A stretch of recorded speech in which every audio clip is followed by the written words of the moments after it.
Je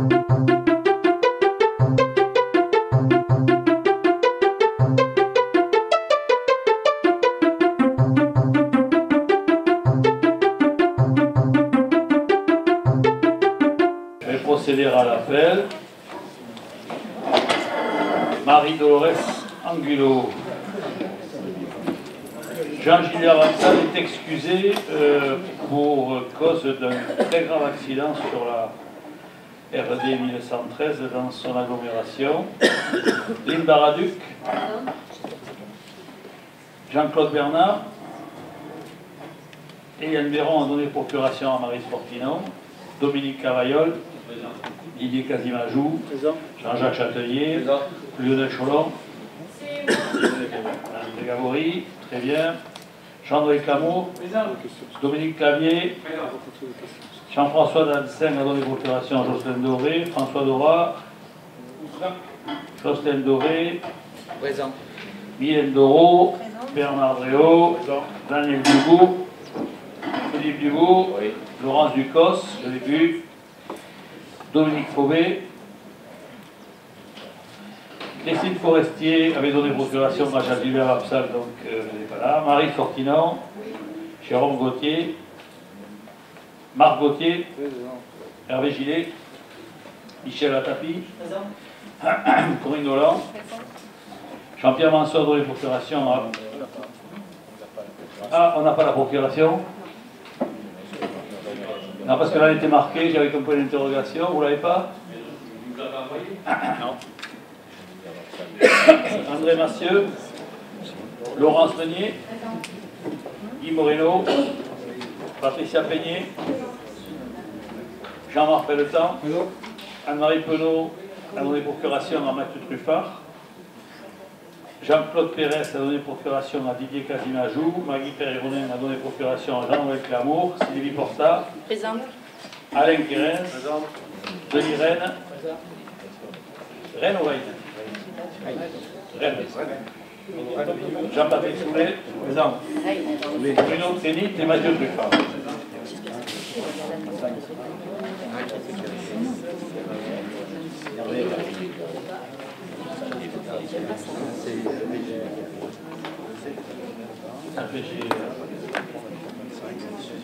Hervé Gillet est arrivé.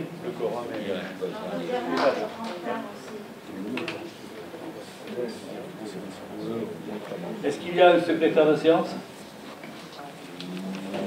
Jocelyne Doré, d'accord, merci. Information générale, point sur le calendrier du conseil communautaire. Donc, en ce qui concerne le monétaire à la CDC, donc il y a une distribution à l'office de tourisme d'un pass piscine gratuit aux habitants du territoire sur présentation d'un justificatif de domicile. Et vous devez avoir la plaquette avec vous. En ce qui concerne le point numéro 2, la demande présentée par la société Favori Malco en l'absence effectivement de la décision du conseil municipal de Saint-Michel-Rieux-Fray, celle-ci est ajournée, donc on passera du point 1 au point 3. La liste des DIA, on essaye de les afficher, Benoît. Bon, voilà, donc on va passer au point 1, administration générale, actualisation de la composition des commissions. Donc, bien écoutez, il y a eu des demandes pour faire effectivement partie de diverses commissions. Une demande de Corinne Dolan et de Bernard Dréau à la commission bâtiment et ouvrage. C'est bien ça? Oui. Sylvie Porta à la commission culture et vie associative. Et Jean-Gilles Avançal à la commission GEMAPI. Donc, je vous propose effectivement de prendre une délibération pour pouvoir faire en sorte que ces personnes-là puissent siéger dans leurs commissions respectives. Est-ce qu'il y a une remarque particulière? Qui est contre cette délibération? Qui s'abstient? Merci beaucoup. Je considère qu'elle a été adoptée à l'unanimité. La numéro 2, donc je vous ai dit qu'elle a été ajournée. Numéro 3, Jocelyne Doré, CISPD. Oui, alors il faut, vous savez, dans le cadre des multiples actions déclinées à partir du CISPD, donc il y a effectivement une convention à signer avec les collèges. Vous savez que les collèges sont un endroit où effectivement on peut exercer une prévention et il y a nécessité de passer convention avec eux, tant au niveau de l'intervention que également la possibilité qu'il y ait, ça on l'a mis en place cette année, la possibilité que quand des élèves sont renvoyés de façon provisoire, au lieu qu'ils soient un peu en situation un peu de désœuvrement dehors, il y a la possibilité, notre animateur du CISPD voit avec l'élève sur la base du volontariat, et qu'il puisse aller faire une action de travaux dans une collectivité. Donc je trouve que c'est beaucoup plus intelligent et beaucoup plus performant que de le laisser à rien faire chez nous. Voilà. Donc tout ça nécessite effectivement la signature par le président d'une convention. Merci Jocelyn. Est-ce qu'il y a des remarques sur ce qui vient d'être dit? Donc c'est une convention à signer. Oui, Hervé. Non, c'est très rapide. C'est juste pour dire que la convention est validée au conseil d'administration du collège de Pau. D'accord. À part cette remarque, ce complément d'information sur cette délibération, je vous propose de passer au vote. Qui est contre cette délibération? Qui s'abstient? Merci beaucoup. Une autre délibération en ce qui concerne la mission locale, Jocelyn. Bon, mais c'est le même principe, hein, puisque là aussi on mène des actions avec la mission locale et ça nécessite effectivement la signature d'une convention. Donc c'est le pendant de l'autre délibération. Qui est contre cette délibération? Qui s'abstient? Merci beaucoup, je considère qu'elle a été prise à l'unanimité. Développement économique, autorisation de signature de la convention d'animation économique avec le syndicat mixte du Sud-Gironde. Donc Benoît, une petite explication là-dessus, pas spécialement. Donc, il s'agit effectivement des opérations collectives de modernisation, de soutien aux artisans. Hein. Donc nous avons eu une réunion cette semaine à Saint-Macaire. Il s'agit effectivement, dans le cadre de cette opération collective de modernisation, de me permettre de signer des conventions chaque fois qu'il y a une entreprise qui est concernée par ces dossiers au sein de notre collectivité. Voilà, il y en aura une seconde qui sera effectivement la participation au fameux bilan conseil. Donc voilà, je crois que quelque part, c'est important à un moment donné, dans ces opérations collectives de modernisation, qu'on soutienne les artisans et les commerçants. Les dossiers que nous avons eus la dernière fois, c'est pour l'achat de matériel ou de la rénovation. Je crois qu'il y a un dossier sur l'Andiras par rapport au tabac, hein, c'est bien ça, et un dossier sur Cérons par rapport à une entreprise qui s'appelle Natura, où il y a sur cette entreprise un besoin de matériel, et les dossiers sont en étude, et si effectivement les dossiers vont pour vous, si vous me le permettez, j'irai signer la convention de telle manière que vous puissiez avoir l'aide nécessaire. Est-ce qu'il y a des remarques là-dessus? Oui. Je m'abstiendrai juste pour une raison toute simple, c'est que les communes de Riance-Paillé et l'Estiac ne peuvent pas participer ça avant 2020. Je trouve ça dommage que s'il y a une entreprise qui crée ou un artisan qui a besoin entre 2018 et 2020, il ne peut pas accéder à ces aides-là. Et je trouve ça dommage, c'est pour ça que je m'abstiendrai. Je comprends, ça marche.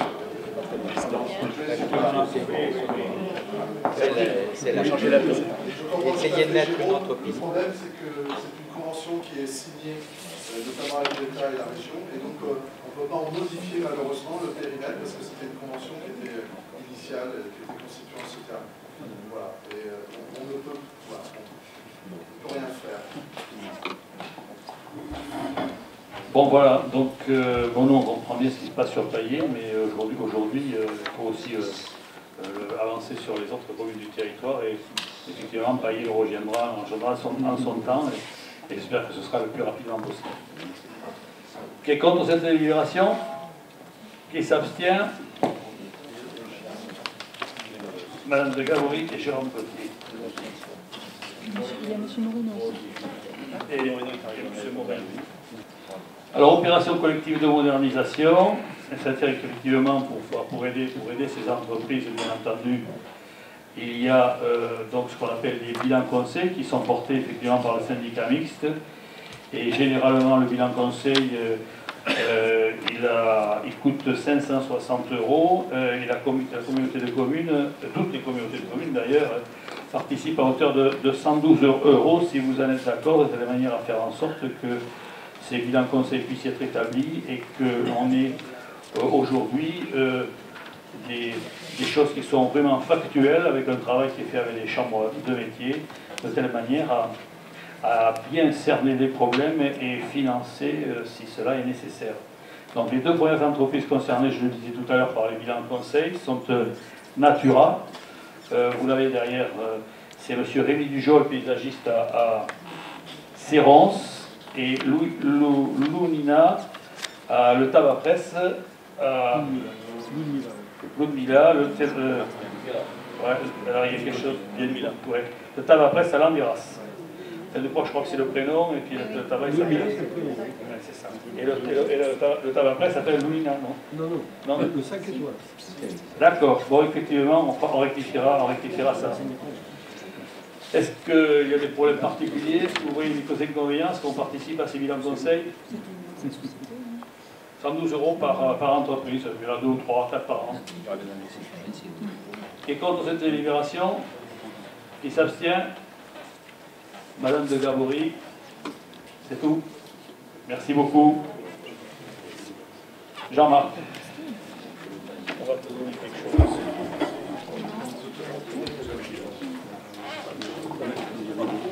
Vite fait, c'est simplement la mise à jour du règlement des accueils de loisirs qu'on a en délibération de la semaine dernière, c'est-à-dire les tarifs, la tarification et le mode de paiement. On le fait figurer au règlement qui a été délibéré la semaine dernière. C'est simplement une mise à jour d'une délibération qui a été prise la semaine dernière. Voilà.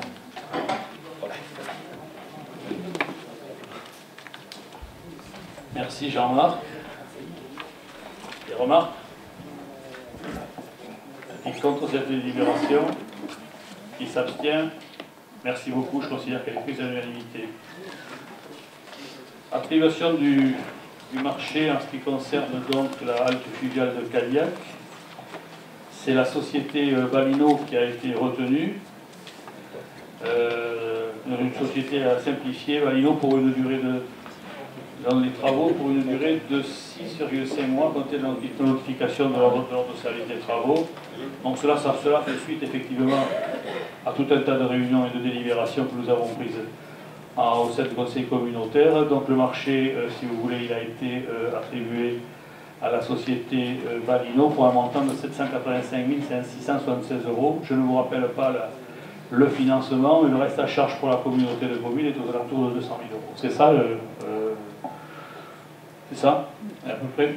On n'a pas le plan de financement ici, mais je ne sais pas si vous vous rappelez, nous avons voté effectivement les plans de financement par rapport à ça. Est-ce qu'il y a des remarques particulières? Qui est contre cette délibération? Qui s'abstient? Je considère qu'elle est prise à l'unanimité. Merci.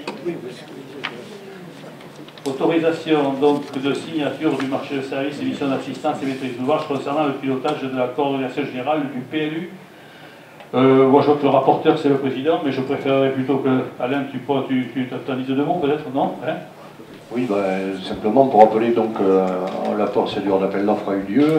On a décidé d'octroyer le marché à la société Planède, donc qui est une société coopérative. Et d'y adjoindre à ce PLU intercommunal, donc un règlement local de publicité intercommunal, et pour lequel le marché a été attribué à la SAS Cadre Cité. Voilà, le montant, donc vous l'avez en bas, il est inférieur à ce qui avait été prévu au budget, puisqu'on avait prévu autour de 400 000 € d'après les calculs d'Inespria, enfin, d'après les estimatifs d'Inespria.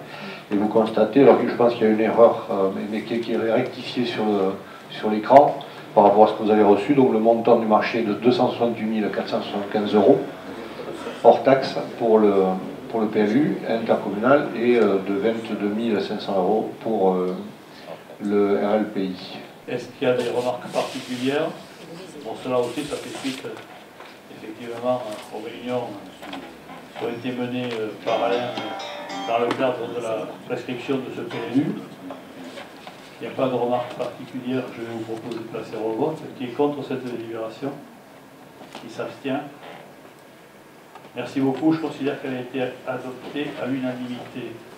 Alors, dans le cadre des ressources humaines, il y a maintenant, on nous demande, avant, s'il y a un litige avec un agent de la collectivité et le président, enfin le bureau, on nous demande, avant, on pouvait partir directement en justice, c'est-à-dire au tribunal administratif, en ce qui nous concerne le plus souvent. Maintenant, on nous demande de faire une médiation préalable obligatoire, donc le MPO. Alors pour ce faire, il faudrait qu'on fasse appel à un ou un cabinet de médiateurs. Or, il se trouve que le centre gestion dont nous dépendons et avec qui nous travaillons se propose de recruter, enfin, va recruter 2 médiateurs. Et donc, si on a effectivement un litige ou un problème à traiter avec des agents, à ce moment-là, la médiation pourra être activée à partir du centre de gestion. Voilà, et qui permettra de pouvoir répondre à cette obligation que l'on a maintenant d'avoir cette médiation préalable obligatoire. Alors, pour bénéficier effectivement de ce service de médiation du centre de gestion, il faut qu'avant le 30 août, c'est pour ça qu'on l'a passé aujourd'hui, avant le 30 août, on passe convention avec eux.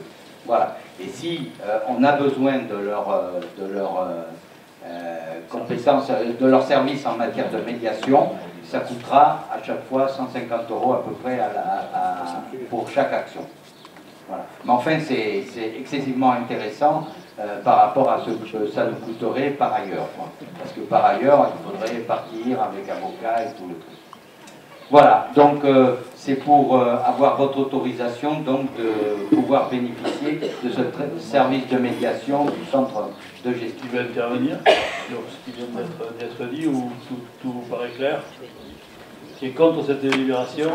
Ah, monsieur Gillet, pardon. Bon, je voulais juste témoigner que la médiation a été mise en place au niveau du département de la Gironde et que c'est quelque chose qui est très positif parce que ça permet d'éviter des enquistements au niveau des conflits et pour certaines situations, ça permet vraiment de sortir par le haut dans les meilleures conditions. Absolument. Bon, je passe au vote. Qui est contre cette délibération? Qui s'abstient? Merci beaucoup. Je considère qu'elle a été prise à l'unanimité. C'est important. C'est pour les attributions de subventions dans le cadre de partenariat de projet. Ce sont des associations en cohérence avec les orientations CTG et le projet social territoire. Il y a l'association Que dis-tu, qui est un accompagnement à la parentalité. Ce sont des ateliers récréatifs par enfant. C'est une subvention de 1 100 €. Il y a l'atelier expression des deux rives, pour une subvention de 1 000 €. C'est l'accessibilité aux pratiques d'éveil théâtral des enfants. Ensuite, Cadi Musique, 3 030 €, accessibilité aux pratiques collectives et d'éveil musical des enfants. Pour vous dire, en 2017, ça a concerné 127 enfants sur le territoire, 60% rive gauche, 29% rive droite et 11% hors CDC. Depuis 2018, on a démarré un travail de réseau avec l'école de musique de Sérons et Barsac sur les pratiques ados, festival, réseau rock. Et après, il y a l'atelier à ciel ouvert. C'est un partenariat qu'on a depuis l'an dernier, sur 3 ans.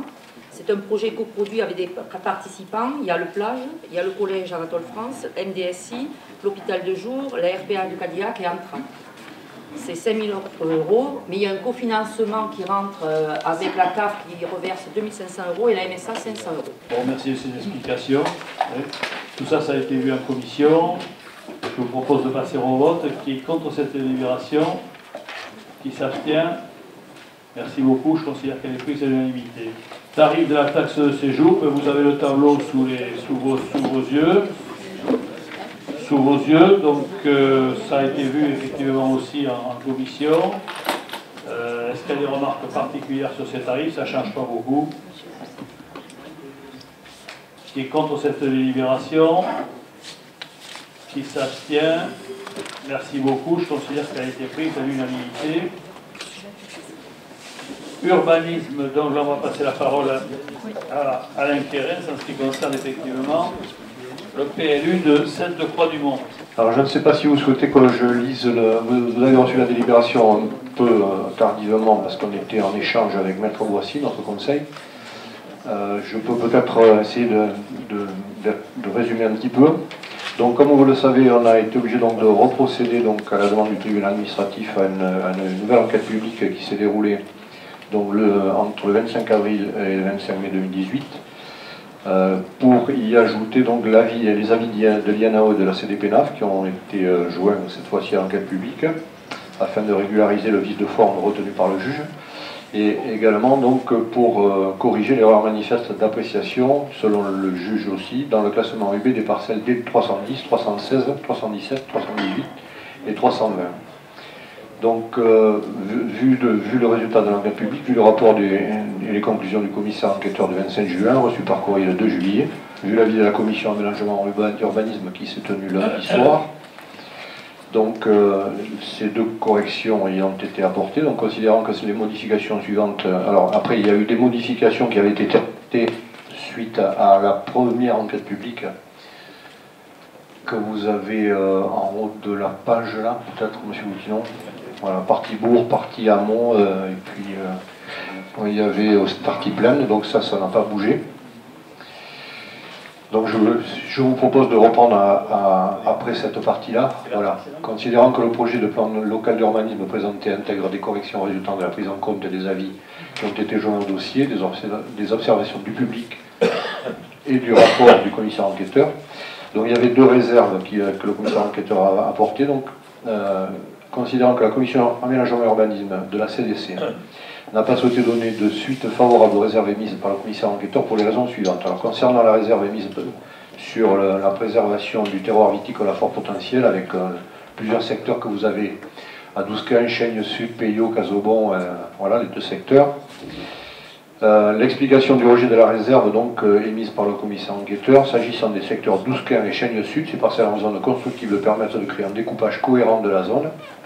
Elles vont également être incluses dans la nouvelle tranche d'assainissement collectif qui a été votée en conseil municipal donc, du 13 et du 6 juin 2017, qui initialement n'était pas prévu dans l'assainissement collectif. S'agissant du secteur Peillot, la parcelle D400 sur laquelle le commissaire enquêteur émet une réserve est en extension de l'enveloppe urbaine en continuité d'habitation et est incluse dans le zonage d'assainissement collectif. C'est une dent creuse aujourd'hui puisqu'il y a une construction qui a été réalisée entre-temps et donc maintenir le deuxième lot en UB permet un découpage cohérent de la zone parce que sinon il y aurait une partie cultivée qui serait entre deux bâtiments aujourd'hui en AOC et qui pourrait relever de conflits d'usage. S'agissant des secteurs Casaubon, ces parcelles représentent 0,37 hectares, sont situées entre des habitations et surtout le PADD les classe expressément comme quartier apte à recevoir de nouvelles constructions. Donc vous avez le paragraphe qui est cité, Casaubon paraît apte à recevoir quelques habitations supplémentaires eu égard à sa situation et au réseau existant à proximité. A noter que le secteur 3 concerne des parcelles D814 et 819. Le commissaire enquêteur a commis une erreur dans son rapport en citant une parcelle D82 qui n'est pas sur ce secteur. Ensuite, concernant la réserve numéro 2, préservation des dernières fenêtres paysagères visibles depuis la route de crête RD 117, constituée des parcelles B863, 860, 866, 867 à Boris et D1145 et 1143 à Dousquin, au titre de la préservation des panoramas sur le grand paysage et sur les crênes du bourg, le vignoble sud, avec perspective lointaine, inscrite au PADD. Donc l'explication du rejet, et celle-ci, les parcelles B863 et 860 sont classées en zone agricole. La fenêtre paysagère est donc préservée, et les parcelles B866 et 867 ne représentent que 0,09 hectares. Les parcelles D1145 et 1143 sont situées entre deux habitations et sont là dans l'enveloppe d'une zone bâtie. Donc pour les mêmes raisons que je viens de citer, se retrouveraient donc avec des traitements qui pourraient contaminer les bâtis existants.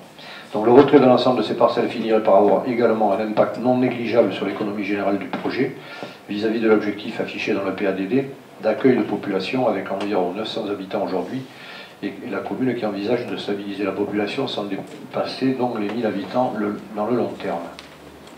Voilà donc les deux raisons qui ont amené la commission urbanisme à rejeter les réserves émises, enfin les deux réserves émises par le commissaire enquêteur qui, sur le reste, a émis un avis favorable. Mais écoute, je te remercie Alain. Peut-être que Michel Latapi veut faire un petit commentaire particulier sur... Il a dû partir. Il n'est pas parti. Ah, bon, donc on n'aura pas le comment. Comment? Pour la délibération, pour nous sortir. Ah d'accord. D'accord, ok. Oui, il ne veut pas prendre part sans doute à la délibération, c'est ça? D'accord, ok. Donc effectivement, s'il y a d'autres remarques particulières, c'était simplement un éclairage que je vais donner, vous pouvez le prendre là. Qui est contre cette délibération? Qui s'abstient? Écoutez, je vous remercie. À l'unanimité des membres présents, là, sauf Michel Latapi, je considère que cette délibération a été prise. Autre point à l'ordre du jour, et dernier point en ce qui concerne l'autorisation de signature de la convention de travaux avec la commune d'Arbanas. Oui, donc c'est la commune d'Arbanas qui est maître d'ouvrage et maître d'œuvre par rapport à la rue des écoles, du parking et donc de l'aménagement devant les écoles. Effectivement, il y avait des travaux importants à faire. Donc pour nous, communauté de communes, nous allons signer, si vous voulez bien, une convention, puisque ce sera le maître d'œuvre et le maître d'ouvrage qui réaliseront les travaux, et non la communauté de communes. Donc nous financerons les travaux sur la voie communale. Pardon, je ne vous ai pas donné le montant. Le montant est de 72 260 € hors taxe pour la communauté de communes.